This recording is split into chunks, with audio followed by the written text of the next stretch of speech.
नमस्कार, मैं हूं आशीष त्रिपाठी आपके साथ न्यूज 18 मध्य प्रदेश छत्तीसगढ़ पर। वक्त हो चला है अपना एमपी में एमपी की खबरों पर नजर डालने का। शुरुआत करते हैं ग्वालियर से आ रही इस वक्त की एक बड़ी खबर से। आपको बता दें, ग्वालियर से पुराने नोटों का एक जखीरा बरामद हुआ। दरअसल ग्वालियर क्राइम ब्रांच की ये बड़ी कार्रवाई, बाइक सवार से 47 लाख रुपए बरामद हुए। बंद हुए 1000 और 500 रुपए के पुराने नोट भी इसके पास से बरामद हुए। ये ज्यादा हैरानी की बात है। दरअसल मुरैना से बाइक से नोटों का जखीरा ये लेकर जा रहा शख्स, जिससे कि पुलिस ने चेकिंग के दौरान धर दबोचा। 500 रुपए के नोटों की गड्डियां जब्त की गई। 1000 रुपए के नोटों की 41 गड्डियां जब्त की गई। और सबसे हैरानी की बात यह कि इसके पास से पुराने जो बंद हो चुके नोट हैं 500 और 1000 रुपए के, वो भी बरामद हुए हैं। बहरहाल ये रुपए कहां लेकर जा रहा था, इसके बारे में इसके पास कोई आधिकारिक या संतुष्टिजनक जवाब नहीं था। ऐसे में पुलिस ने इसे कार्रवाई के तहत अभी हिरासत में रखा हुआ है। फिलहाल आपको बता दें कि इस पूरे मामले में जो क्राइम ब्रांच अभी कार्रवाई कर रही है, दरअसल इलेक्शन कमीशन के द्वारा जो निर्देश दिए गए हैं, उन निर्देशों के आधार पर कार्रवाई लगातार जारी। एक्सक्लूसिव तस्वीरें ये देखिए, 1000 रुपए का पुराना नोट अगर उसका कोई नाक नक्शा भूल गया हो तो ये तस्वीरें देख ले। यहां पर बंद हुए 1000 और 500 रुपए के नोट साफ नजर आ रहे हैं। लगभग 41 लाख रुपए के आसपास का यहां से नोटों का, करेंसी का ये बंडल बरामद हुआ है। और अलग अलग देखिए नोट 500 के, 1000 के अलग अलग गड्डियों में वहां पर रखे हुए दिखाई दे रहे हैं। और शख्स को भी गिरफ्तार कर लिया गया। पूछताछ उससे लगातार की जा रही है। ग्वालियर से पुराने नोटों का जखीरा बरामद हुआ। तस्वीरें सामने आई। एक्सक्लूसिवली न्यूज 18 मध्य प्रदेश छत्तीसगढ़ के माध्यम से तस्वीरें हम आपको दिखा रहे हैं, जहां पर आप देखिए पुराना 1000 रुपए का नोट देखे हुए काफी समय हो गया था, और जिन्होंने नहीं देखा था वो देख सकते हैं। ये जो अब कार्रवाई, दरअसल इलेक्शन कमीशन की तरफ से जो अब तक हिदायत दी गई है इस पूरे मामले में, अब कार्रवाई लगातार जारी है। इलेक्शन कमीशन का साफ निर्देश है कि अभी जो इलेक्शन के चलते कैश का फ्लो या फिर उसके अलावा कोई गिफ्ट्स देने के लिए या किसी भी तरीके से चुनाव को प्रभावित करने वाली कोई भी सामग्री, अगर इसका लेन देन किया जा रहा है, क्रॉस बॉर्डर हो रहा है या फिर लोगों ने किसी गोडाउन में इकट्ठा करके उसे रखा हुआ है, तो उस पर छापामार कार्रवाई हो। प्रशासन को पूरी छूट है और पूरी जो पावर है वो फ्री हैंड इस वक्त दी हुई है। पुलिस प्रशासन के हाथ में ये जिम्मेदारी है, जिला प्रशासन के हाथ में ये महत्वपूर्ण जिम्मेदारी है। दो तस्वीरें ग्वालियर और खरगोन से इस वक्त हम आपको दिखा रहे हैं। एक तरफ जो ग्वालियर से तस्वीर सामने आई जिसमें कि 1000 और 500 के पुराने नोट थे, तो वहीं खरगोन में भी कार्रवाई की गई और एक कारोबारी से ये नोट बरामद हुए थे। हालांकि उससे पूछताछ अभी की जा रही है। इसमें जरूर नए 500 के नोट नजर आ रहे हैं, लेकिन जो ग्वालियर से पकड़ी गई करेंसी है उसमें पुराने 1000 और 500 रुपए के नोट भी थे। और इस पूरे कार्रवाई में नोट बरामद।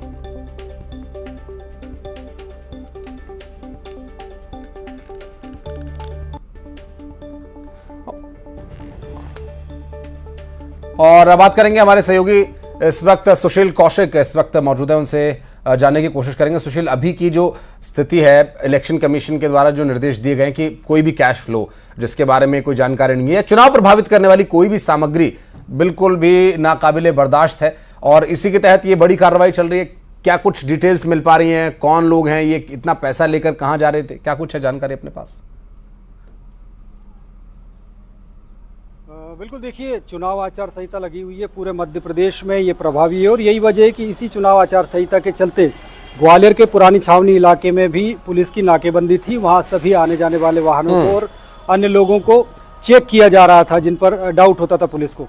तो आज दोपहर के वक्त जब एक बाइक सवार मुरैना की तरफ से ग्वालियर आ रहा था, उसके पास काफ़ी एक मात्रा में बड़े नोट मिले हैं। दरअसल जब उसको रोका, उससे पूछताछ की गई तो उसके बोरे में नोट जो बरामद हुए पुलिस को, तो पुलिस भी हैरान रह गई। दरअसल ये आज के 500 के या 100 के या 200 के नोट नहीं थे, बल्कि ये 2016 में बंद हो चुके 500 के और 1000 के नोट थे। 47 लाख रुपए कीमत के ये पुराने नोट जब पुलिस ने देखे तो पुलिस भी हैरान रह गई। जब शख्स से पूछताछ की तो उसने कोई संतोषजनक जवाब नहीं दिया और उसके बाद क्राइम ब्रांच की टीम इसे ग्वालियर लेकर आई। यहाँ इससे पूछताछ की जा रही है। इसमें दो तरह के पुलिस को अपराध नजर आ रहे हैं। एक तो यह है कि 2016 में जो नोट बंद हो चुके थे, 47 लाख रुपए से ज्यादा कीमत के नोट, ये आखिरकार किसने, मुरैना ये जहां से भी आया है रहने वाला, उसके पास किस तरह से आया है। दूसरा, ये ग्वालियर में लेकर जा रहा था तो इसके पीछे क्या मंशा थी? क्या चुनाव में भोली भाली जो जनता है उनको बांटने का इरादा था या फिर कोई और दूसरा आपराधिक इसमें षड्यंत्र था? तो अब पुलिस जो गिरफ्तार किया गया शख्स से बाइक सवार, उससे क्राइम ब्रांच तो पैदा होती है। पूछताछ के बाद सरकार ने पूरा वक्त दिया पुराने नोट जमा कराने के लिए, उसके बाद भी अगर कोई इससे लेकर घूम रहा है बैग के अंदर, बोरे के अंदर, जैसा आप बता रहे हैं, तो स्वाभाविक आशंका तो होगी। बहुत शुक्रिया सुशील आपका इस पूरे मामले पर जानकारी देने के लिए।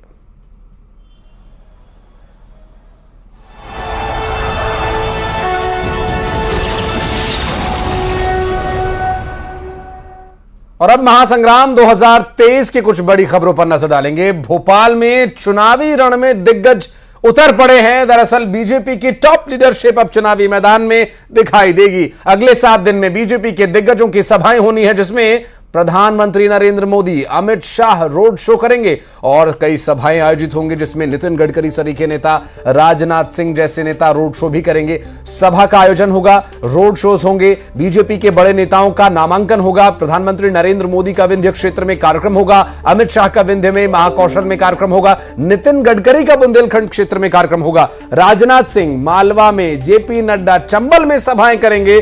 तो ताबड़तोड़ प्रचार जो भारतीय जनता पार्टी के सुपरस्टार प्रचारक हैं, सुपरस्टार प्रचारकों से लेकर स्टार प्रचारक और फिर प्रचारक तक के सभी जो नेता हैं, अब आप कैटेगराइज करते रहिए अपने विवेक के अनुसार कि कौन सुपरस्टार प्रचारक बीजेपी का है, कौन स्टार प्रचारक है और कौन सिर्फ प्रचारक है। तो ये आप पर, जनता पर विवेक अपने इस्तेमाल करने के लिए हम छोड़ देते हैं, क्योंकि भारतीय जनता पार्टी के जो सभी बड़े चेहरे हैं वो नजर आने वाले हैं और प्रधानमंत्री नरेंद्र मोदी खुद रोड शो करेंगे, जनसभाएं करेंगे और इसके अलावा अमित शाह और तमाम बड़े चेहरे नजर आएंगे। शैलेंद्र चौहान से बात करेंगे। शैलेंद्र, पूरा का पूरा बुफे सजा दिया बीजेपी ने इस प्रचार में। तो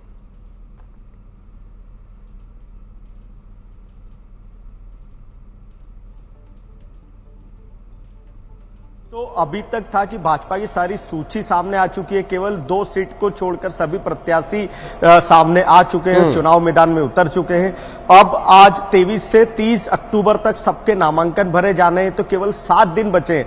तो ये 7 दिन नामांकन के बहुत महत्वपूर्ण दिन है और इसी दिनों में भाजपा एक चुनावी आक्रामक कैंपेन प्लान कर चुकी है और इन 7 दिनों में मध्य प्रदेश में देश की जो टॉप लीडरशिप है वो सारी चुनाव मैदान में नजर आएगी। अगर हम कहें पीएम नरेंद्र मोदी होंगे, अमित शाह होंगे, नितिन गडकरी, राजनाथ सिंह, ऐसे तमाम प्रमुख नेता जो कि देश की टॉप लीडरशिप मानी जाती है बीजेपी की, वो सब चुनाव प्रचार में नजर आएगी।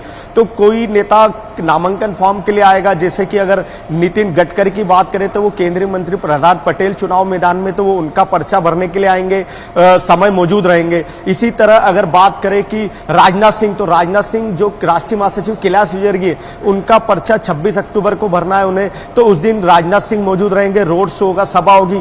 पीएम मोदी विंध्य में दौरा प्रस्तावित है, वो विंध्य में नजर आएंगे। अमित शाह के 2 प्लान हुए, अमित शाह एक विंध्य में भी हो सकते हैं, उसके अलावा चंबल में केंद्रीय मंत्री नरेंद्र सिंह तोमर के दौरे में भी जो नामांकन फॉर्म भरे जाएंगे उसमें उनका दौरा हो सकता है।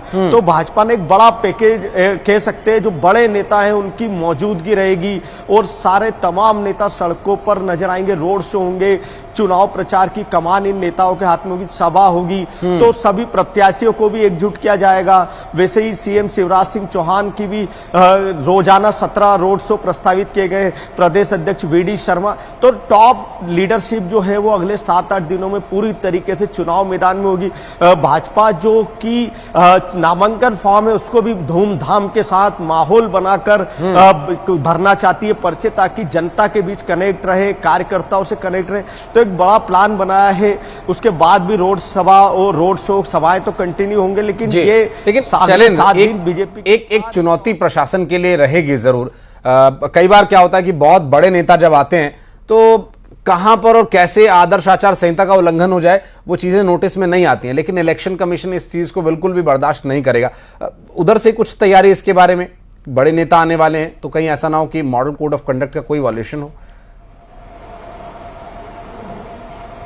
देखिए बिल्कुल आदर्श आचार संहिता का जिस तरह के उल्लंघन की बात होती है तो वो एक प्रक्रिया होती है। अगर ऐसा लगता है कि अगर जहां पर पर्चा भरा जाता है वहां पर अगर 5 से ज्यादा 4 से ज्यादा लोग होते हैं तो आदर्श आचार संहिता लगती है। लेकिन अगर सड़क पर जनता नामांकन भरते समय अगर कुछ जनता जाती है या नेता मौजूद रहते हैं या उनकी सभा होती है तो वो आदर्श आचार संहिता में नहीं होगी। लेकिन वहां पर यह जरूर होता है कि उसके खर्च को लेकर एक सीमा निर्धारित होती है। तो प्रत्याशी कहीं ना कहीं इस बात का ध्यान रखते हैं कि इस तरह का व्यवस्था नहीं हो कि उसकी सभा का खर्च बहुत ज्यादा जुड़ जाए और वो आदर्श आचार संहिता का उल्लंघन हो। लेकिन अगर अंदर जाते समय आप देखेंगे कहीं भी ये साफ होता है कि 3 से 4 लोग ही मौजूद होते हैं, तो हो सकता है कि जो टॉप के नेता हों वो 1 या 2 नेता वहां अंदर मौजूद हो, उसके अलावा किसी कार्यकर्ता को उस परिसर में एंट्री नहीं दी जाए। तो इस तरह आदर्श आचार संहिता के उल्लंघन से नेता बचते हैं, कोई रास्ता निकाल लेते हैं। लेकिन बाहर रोड पे अगर जनता जनता आती है तो उससे रोकने का ऐसा कोई नियम नहीं है कि वहां पर 500 लोग ही पर्चे के लिए आ सकते हैं। ये परिसर के अंदर जो निर्वाचन का जो क्षेत्र होता है, जहां जिला प्रशासन की एक वहां पर व्यवस्था होती है, लेकिन उसके बाहर कोई नियम नहीं होता। तो बाहर कितनी भी जनता मौजूद रहे उसका कोई क्राइटेरिया तय नहीं होता है। ये एक चुनौती रहती है प्रशासन के लिए। उन्हें ये देखना होता है कि कहीं पर भी किसी तरह से वॉयलेशन ना हो, चूंकि निष्पक्ष चुनाव का ही पूरा मामला। हालांकि जो प्रशासन है उससे ज्यादा जो निगरानी है वो तो विपक्षी पार्टियां ही करेंगी। बहुत शुक्रिया शैलेंद्र आपका इस जानकारी के लिए।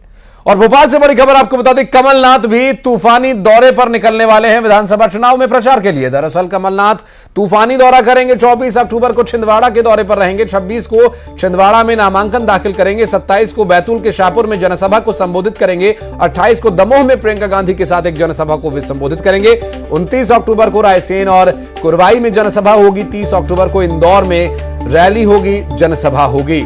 तो भारतीय जनता पार्टी का जो प्रचार अभियान है वो अभी हमने आपको बताया। और उसके बाद कांग्रेस पार्टी भी किसी भी तरह से कोई कुरकसर छोड़ना नहीं चाहती है।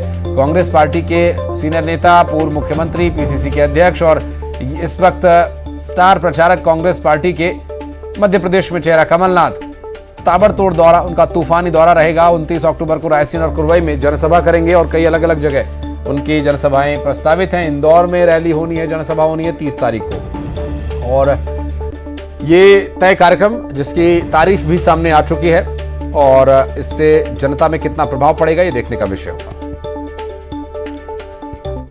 और भोपाल से बड़ी खबर आपको बता दें, पूर्व मंत्री उमाशंकर गुप्ता अस्पताल में भर्ती कराए गए हैं। जवाहर चौक के अनंतश्री अस्पताल में भर्ती हैं गुप्ता। दरअसल अस्पताल में भर्ती होने का कारण हार्ट अटैक आया हुआ बताया जा रहा है। उमाशंकर का भोपाल दक्षिण पश्चिम विधानसभा सीट से टिकट कट चुका है और उमाशंकर का टिकट कटने के बाद अभी उनकी जानकारी ये मिल रही है कि उन्हें हॉस्पिटल में एडमिट करवाया गया है। भोपाल के दक्षिण पश्चिम सीट से चुनाव उन्हें लड़ना था, लेकिन टिकट फिलहाल कट गया है। अनंतश्री अस्पताल में उन्हें भर्ती कराया गया। उमाशंकर गुप्ता की स्थिति अभी क्या है, क्या कोई मेडिकल बुलेटिन उनका जारी हुआ है, कैसी तबीयत उनकी, हार्ट अटैक के बाद अस्पताल में उन्हें एडमिट करवाया गया था, क्या ये हार्ट अटैक सीवियर था, इसकी क्या स्थिति है, ये सारी डिटेल्स आगे आप तक पहुंचाएंगे। फिलहाल आपको बता दें कि भोपाल दक्षिण पश्चिम से इनका टिकट कटा था। शैलेंद्र हमारे सहयोगी फोन लाइन पर है। शैलेंद्र, कैसी तबीयत है उमाशंकर गुप्ता जी की?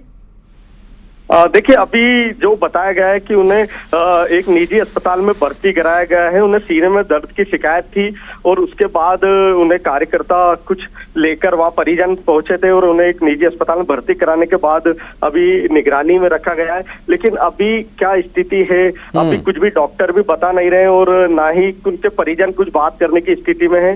लेकिन उमाशंकर गुप्ता पूर्व मंत्री हैं, पिछला चुनाव हारे थे। वो भाजपा के काफी पुराने कद्दावर नेता माने जाते हैं और दक्षिण पश्चिम से तगड़े दावेदार थे और ऐसा लग भी रहा था कि एक बार फिर पार्टी हो सकता है। कब तबीयत बिगड़ी थी उमाशंकर गुप्ता की और हॉस्पिटल कब ले जाया गया, इसके बारे में कोई डिटेल? हाँ, आज इस में करीब अचानक से ऐसा लगा, वो जब अपने कार्यालय पहुंच रहे थे तो उन्हें अचानक से कुछ सीने में दर्द जैसी शिकायत हुई। उसके बाद उन्होंने कहा बेचैनी महसूस हो रही और उन्हें तत्काल वहां पर कार्यकर्ता लेकर वहां से अस्पताल पहुंचे। वहां पर उन्हें ले जाकर चेकअप कराया गया। डॉक्टर ने उन्हें बताया कि इन्हें तत्काल हमें अंदर लेना पड़ेगा आईसीयू में। उसके बाद से अभी वो निगरानी में है। तो अभी क्या स्थिति है? ये सीने का जो दर्द था, ये हार्ट अटैक डायग्नोस हो चुका था? अभी डॉक्टर कुछ भी कहने की स्थिति में नहीं है। डॉक्टर से इतना ही कहा बिल्कुल। और ये अभी जो स्थिति है आप नजर बनाए रखिएगा। जो मेडिकल बुलेटिन है जब जारी होगा उमाशंकर गुप्ता के बारे में फिर डिटेल आपसे लेंगे। अभी हार्ट अटैक है या कुछ और परेशानी है, ये अभी तक स्पष्ट नहीं हो पाया। बहुत शुक्रिया आपका शैलेंद्र इस पूरे मामले पर जानकारी देने के लिए। और बढ़ते आगे, आपको बता दें कि कमलनाथ के बंगले पर विरोध प्रदर्शन टिकट को लेकर लगातार जारी है। कांग्रेस के अंदर बवाल मचा हुआ है। कांग्रेस के प्रदेश के अलग अलग विधानसभा के कार्यकर्ता उनके बंगले पर नाराजगी जताने के लिए पहुंच रहे हैं। कार्यकर्ता और नेता और उनके समर्थक जमकर नारेबाजी कर रहे हैं। नाराज कार्यकर्ता टिकट बदले जाने की मांग कर रहे हैं। नर्मदापुरम, रामपुर, बघेलान, नरेला विधानसभा के प्रत्याशियों को बदले जाने की मांग हो रही है।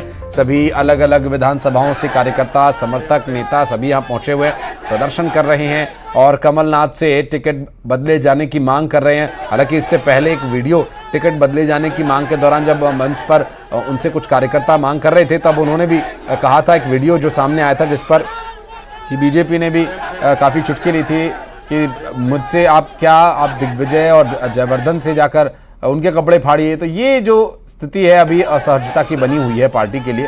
हालांकि सबको टिकट नहीं दिया जा सकता, ये भी कमलनाथ स्पष्ट कर चुके हैं और बहुत सारी ऐसी स्थिति बनी जो पार्टी के लिए असहजता पैदा कर सकती हैं। लेकिन कमलनाथ इस पूरे मामले में बहुत ही सटीक और सधे हुए अंदाज में चल रहे हैं। उनका स्पष्ट कहना, बहुत ही प्रैक्टिकल उनका जवाब है कि सबको टिकट नहीं दिया जा सकता। मान मनोबल की कोई कोशिश अभी तक सामने नहीं आई है। इतनी संख्या में उनके बंगले के बाहर कार्यकर्ता पहुंचे हुए हैं, नारेबाजी घोर तरीके से हो रही है। लेकिन आगे कार्यकर्ता जो टिकट बदले जाने की मांग कर रहे हैं, उनकी मांग को मानना या न मानना पार्टी की रीति नीति के अंतर्गत है। उनकी परिस्थितियों के अनुसार वो फैसला लेंगे। लेकिन जो कार्यकर्ता 5 साल मेहनत करता है, विपक्ष में होते हुए जितना संघर्ष उसे करना पड़ता है, एक कोई संतुष्टिजनक जवाब उसके नेता का कम से कम इतनी वो उम्मीद तो जरूर रखता होगा। और इस बीच एक बड़ी खबर आपको बता दें, छत्तीसगढ़ से बड़ी खबर आ रही है। भूपेश बघेल का बड़ा बयान, कांग्रेस सत्ता में आई तो फिर किसानों की कर्ज माफी करेंगे। किसानों का कर्जा माफ कर देगी सरकार बनेगी अगर कांग्रेस पार्टी की। तो किसानों के कर्ज माफी का एक और बयान सामने आया।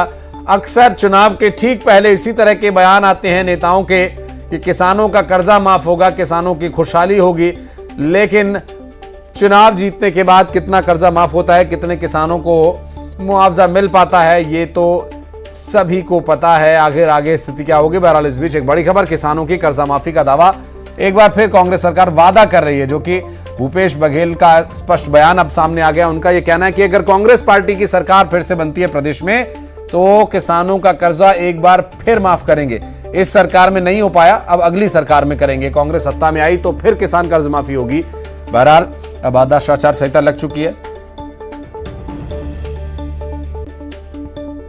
आज ये मंच के माध्यम से मैं घोषणा कर रहा था कि जैसे पिछले समय किसान बन के ऋण माफी कर रहे हैं, हमारे फिर से सरकार बना, किसान बन के ऋण माफी हुई। तो आज ये मंच के माध्यम से मैं घोषणा कर रहा था कि जैसे पिछले समय किसान बन के ऋण माफी कर रहे हैं, हमारे फिर से सरकार बना, किसान बन के ऋण माफी हुई।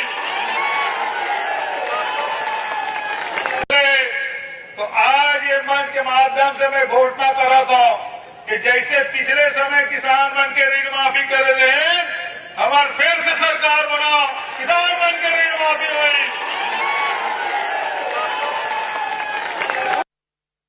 हमारे साथ जुड़ गए ममता। चुनावी घोषणाएं सभी नेता करते हैं और एक बार फिर से एक बड़ी घोषणा यहां पर हुई है किसानों की कर्ज माफी की।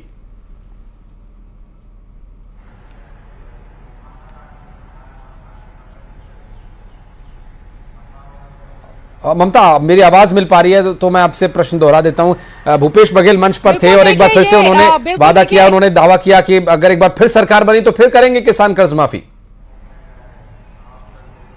बिल्कुल, देखिए ये बहुत बड़ी घोषणा है और मुख्यमंत्री भूपेश बघेल ने एक बार फिर से एक बड़ा दांव खेला है, इसे कह सकते हैं। पिछली बार अगर हम बात करें तो कांग्रेस ने जो घोषणा पत्र बनाया था, उस घोषणा पत्र में जो सबसे महत्वपूर्ण जो घोषणा थी उसमें था किसानों की कर्ज माफी। और ये भी कहा जा रहा है कि ग्रामीण क्षेत्रों में जो एक बड़ा एक तरह से कहें कि वोट बैंक जो है कांग्रेस के लिए तब्दील हुआ, वो उसके पीछे ये कारण बताया जा रहा है कि वो जो मुख्यमंत्री भूपेश उस समय पीसीसी अध्यक्ष होते हुए भूपेश बघेल ने घोषणा की थी कि किसानों की कर्ज माफी की जाएगी, तो ये अहम रोल में था। और इस बार भी अगर हम बात करें तो ऐन वक्त पर मुख्यमंत्री भूपेश बघेल ने एक बड़ा दांव खेला है, बड़ी घोषणा की है। किसानों को देखिए पहले से ही एक उम्मीद लगी हुई थी और यही वजह है कि चूंकि पिछली बार कर्ज माफी हो गई थी, इसलिए इस बार ये भी देखा गया कि इस बार किसानों ने खेती किसानी को लेकर बढ़ चढ़कर कर्ज भी लिया बैंकों से। और उनके मन में ये थी कि अगर कांग्रेस सरकार कभी न कभी ये दोबारा घोषणा कर सकती है कि कर्ज माफी होगी, या यदि कांग्रेस की सरकार आती है तो कर्ज माफी होगी। और जाहिर तौर पर अगर हम बात करें तो अब चूंकि मुख्यमंत्री भूपेश बघेल ने एक बड़ी घोषणा कर दी है, तो कहीं न कहीं बीजेपी के लिए एक बड़ी चुनौती जो है बन गई। 20 क्विंटल धान की खरीदी जो है वो एक विधानसभा में जो उन्होंने घोषणा की थी वो एक बड़ी चुनौती है, और इसके साथ ही अब किसानों की कर्ज माफी की बात भी कह दी है। और अगर छत्तीसगढ़ का पूरा अगर सिनेरियो देखा जाए तो ये खेती प्रधान राज्य है, धान की खेती प्रमुख प्रमुख रूप से होती है। और अमूमन अगर हम बात करें चाहे छोटे हो, मंझोले या बड़े किसान भी यहाँ पर हैं। और पिछली बार अगर कहा जाए तो किसानों की जिस तरह से कर्ज माफी की गई थी और कांग्रेस सरकार ने एक तरह से कहें कि एक तरह से नब्ज पकड़ने की कोशिश की है दोबारा। जी बिल्कुल, लेकिन ममता अभी की स्थिति यह है कि अभी भी बहुत किसान बहुतायत में ऐसे हैं जिनकी कर्जमाफी नहीं हो पाई। कारण उनके क्या रहे? कर्जमाफी क्यों नहीं हो पाई? क्या वो क्राइटेरिया में नहीं आ रहे थे, या कागजों की कुछ परेशानी रही, या फिर उस वक्त सरकार की स्कीम काम नहीं कर रही थी जो कि अब अगली सरकार में होगी? देखिए, अगर हम बात करें तो ये जरूर है कि कई किसानों ने ये कंप्लेन की है, लेकिन उसको लेकर अपने अपने तर्क दिए गए, डॉक्यूमेंट की कमी को बताया गया, तो कहीं पर जो है वो उस क्राइटेरिया की बात कही जाए। लेकिन क्राइटेरिया की अगर हम बात करें तो जब भी बीजेपी ने कर्ज माफी पर सवाल उठाए तो वापस मुख्यमंत्री भूपेश बघेल ने या कांग्रेस के बड़े लीडर्स ने पलट कर कहा कि बीजेपी के बड़े बड़े लीडर्स की भी कर्ज माफी की भी जो है कर्ज माफी हुई है, और इस पर बीजेपी जवाब नहीं दे पाई, क्योंकि बीजेपी भी कई लीडर ऐसे हैं जो खेती किसानी करते हैं। और वाकई जब पूरी सूची जारी की थी कांग्रेस ने कि किन किन की कर्ज माफी की गई, तो उसमें बड़े दिग्गज नाम भी शामिल थे, तो उनके भी हुए। तो कई बार ये भी होता है कि अवेयरनेस की कमी भी हो जाती है, लेकिन कई बार ये भी होता है कि अधिकारियों की सुस्ती भी जो है वो इस तरह की दिक्कतें क्रिएट कर देती हैं। और हालांकि अगर हम बात करें तो, लेकिन फिर भी अगर बात करें तो ज्यादातर किसानों की कर्ज माफी हुई थी, और ये जो किसान है वो कहीं ना कहीं कांग्रेस के फेवर में आज का जो ऐलान हुआ मंच से, ममता, आज की जो घोषणा हुई मुख्यमंत्री द्वारा, वो कोई क्राइटेरिया तय किया गया है कि किस तरह के किसानों की कर्ज माफी होगी, या कोई किसान बड़ा किसान भी है तो उसका जो भी कर्ज है उसे भी माफ किया जाएगा, कोई छोटा किसान है उसका भी सभी किसानों के कर्जे माफ होंगे? बिल्कुल, देखिए जिस तरह से मुख्यमंत्री भूपेश बघेल ने कहा है, इसमें कोई क्राइटेरिया नहीं रखा, किसानों की कर्ज माफी होगी। हाँ। और मंच से उन्होंने घोषणा की, तो जाहिर तौर पर अभी अगर हम बात करें तो सीधा सीधा मैसेज तो यही है कि सभी किसानों की कर्ज माफी होगी। जिस तरह से पिछली बार अगर हम बात करें तो पिछली बार जो घोषणा की गई थी, तो अब अगर हम बात करें तो देखना यह है कि बीजेपी जो है इस सियासी दाव के बदले में इसका कैसे सामना करती है।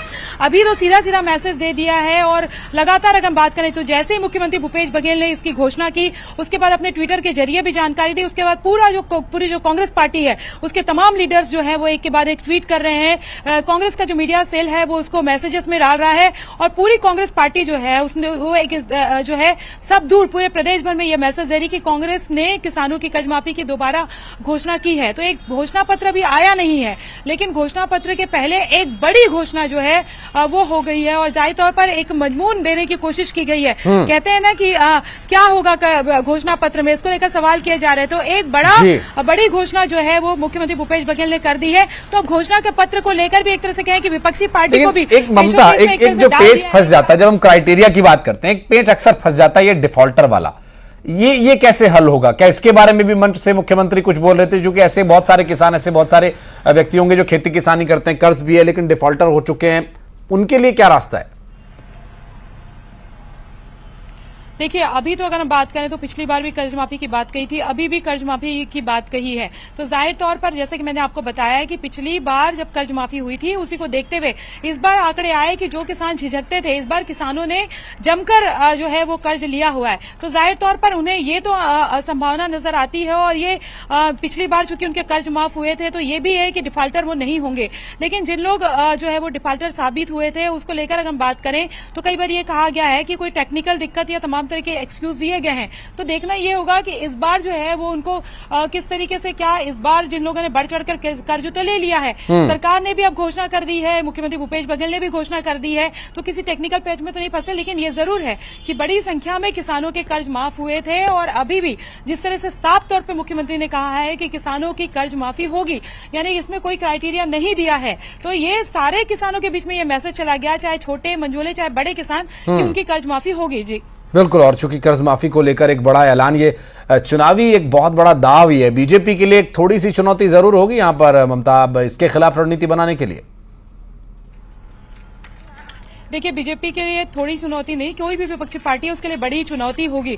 कर्ज माफी की अगर हम बात करें तो कांग्रेस ने जहां पे भी कर्ज माफी इतनी बड़ी बात थी, स्वामीनाथन कमेटी को लेकर जो लगातार कांग्रेस घेरती रही है बीजेपी केंद्र सरकार को, और छत्तीसगढ़ का एग्जाम्पल जो है वो हर राज्य में फिर दिया जाता रहा। जहां जहां विधानसभा चुनाव हुए वहां पर छत्तीसगढ़ की तर्ज पर ही चुनाव लड़ने की बात कही गई और मुख्यमंत्री भूपेश बघेल कई जगह के पर्यवेक्षक बने थे। और यहाँ का जो घोषणा पत्र है, चाहे वो गोधन न्याय योजना हो, चाहे राजीव गांधी किसान न्याय योजना हो, कर्ज माफी की अगर हम बात करें तो इसको लेकर कांग्रेस हर जगह उन्होंने बताया, एग्जाम्पल रखा। कांग्रेस के जो हाईकमान है उन्होंने एग्जाम्पल रखा कि देखिए छत्तीसगढ़ में हमारी सरकार आई तो हमने कर्ज माफी की, किसानों की, गोधन न्याय योजना की बात कही, राजीव गांधी किसान न्याय योजना की बात की। बिल्कुल, अब लेकिन देखना होगा ममता की ये इसके काट कैसे भारतीय जनता पार्टी निकालती है। बहुत बहुत शुक्रिया आपका इस पूरे मामले पर डिटेल पर जानकारी देने के लिए। और यहां रुकने एक छोटे से ब्रेक के लिए जल्द लौटते हैं।